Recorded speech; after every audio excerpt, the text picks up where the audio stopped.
wanted to discuss, well, it's just, I suppose, a continuation of Black Friday, just for a minute. It's coming up, it's on Friday. Drama. There's so much going on out there at the moment with Black Friday. And also what's really good, I'm seeing lots of really positive posts from small businesses who are being really vocal about how they feel about it, but then using it to their advantage. So, which I think is really positive, because as I say, that there's so many people that'll be out there looking to buy and planning for, gift buying. So get on it this week. And then, as I say, then progress it through to the weekend, because there's Cyber Monday as well. And although we're all cyber, every day is Cyber Monday at the moment. But just bear in mind that, these little buzzwords are still appropriate and still represent this kind of buzz on our high street, well, on our online high street. So use this promotional trading period to its full effect. And even, as I say, even if you are against it, then make sure you stand out and make a stance and kind of say, I'm against it, but this is how I'm going about things. And also, don't forget that, which is where I'm going to lead on to today, don't forget that for the past few months, a lot has changed. So I bet your customers have changed. I bet your whole strategy has changed. And your vision for this year, has completely changed. So anything that you thought, actually, I really thought that would work, and it hasn't, then use this time to get rid of it. We're very much, hi Rohit, we're very much, it's very difficult sometimes for us to let go of product that hasn't worked, when actually it's really quite cleansing to just get rid of what doesn't work, and then so you can plan for what's new, and then you can have this whole refresh, which is what I'm going to talk a little bit about today, is planning for next year, and clearing stock, making room for new stock, making room for fresh ideas. And how I usually go about that when I'm dealing with any size business. It could be a designer maker, it could be a small business, it could be a big corporate.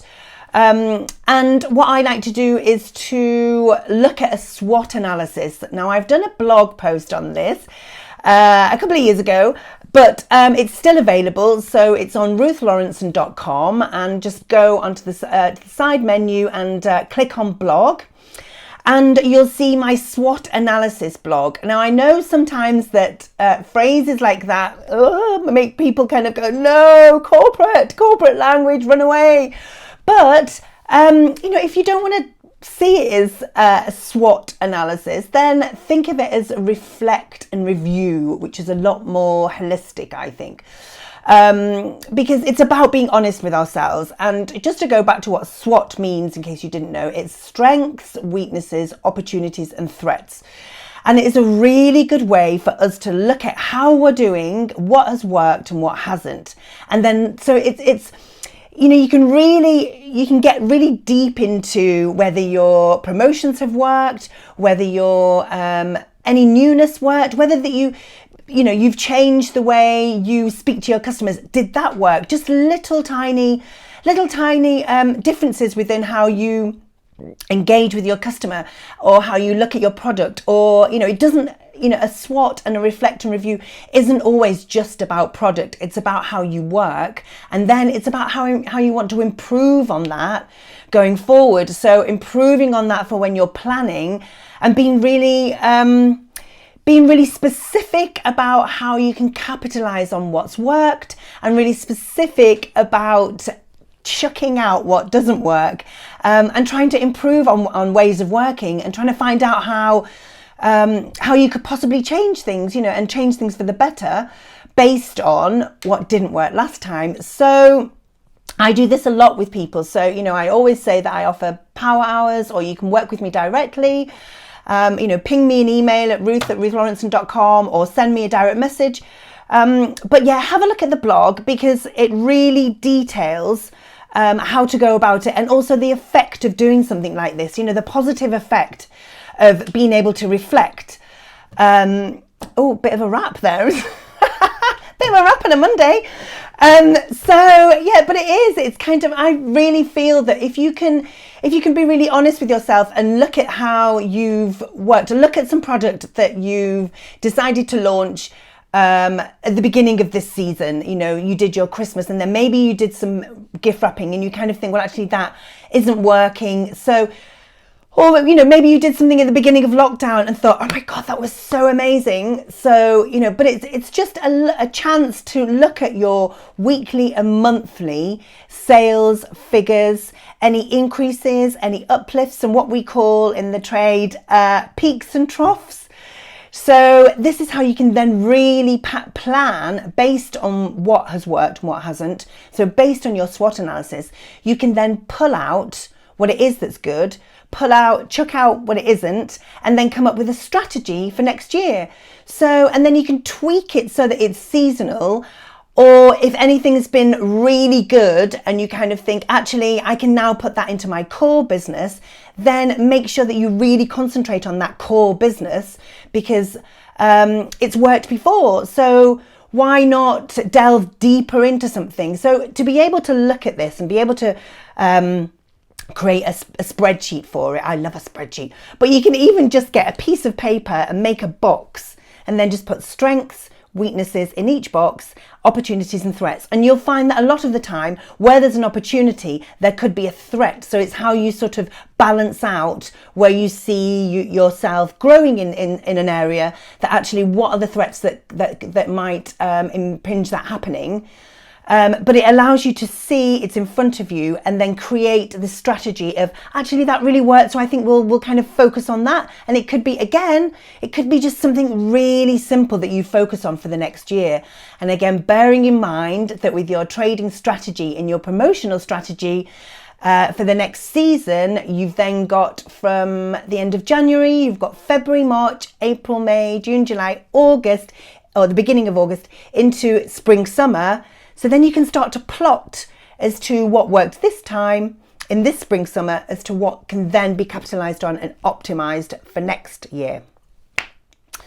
Great. So that's my little top tips, I think, for planning. And just to add actually that these last few weeks I've been sort of, you know, pulling out some top tips and kind of saying, how about working like this? How about working like that? When do remember that it is all about, it's an organic process. So it is all about tweaking and evolving. You know, I've probably like the biggest example I feel sometimes of not looking at using all my skill set as a buyer and then running my own small business, that I wanted everything to be so to the letter that, you know, I knew so much information from when I was working with for a corporate company and working with suppliers that I thought, actually, when it's come to my business, I should be able to run it like this and put the processes in place.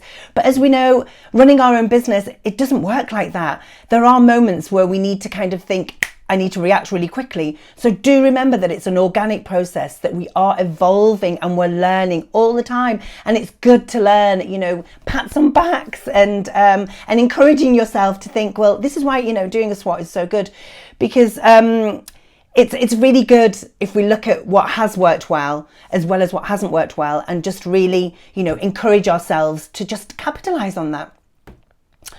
Okie dokes. So I've got my live tomorrow with Gabriele Tiranti. So he's at the moment asking on his live if you'd like to ask me any questions. So we go live at 8:30 tomorrow, and that's at Gabriele Tiranti, Tiranti.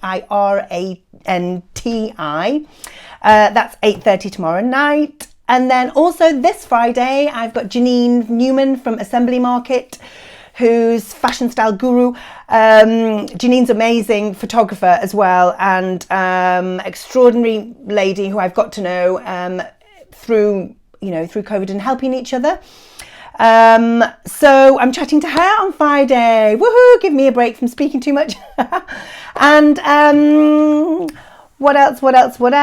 Yeah, just remember to subscribe to my newsletter where I'll be sending out the password again so that you can access all of my live IGTVs that I did for the last few weeks. They're all up on my iCloud. So if you subscribe to my newsletter, I'll then be able to send you the password and you can see all my resources so far. Okay, if anyone else has got a question before then, so do ask, DM me, and I can answer those as much as I can. Other than that, have a really great week, and don't forget to be positive about Black Friday. And yeah, I'll see you on Friday at 10:30. Thanks so much for joining, everybody. Have a great week. Bye.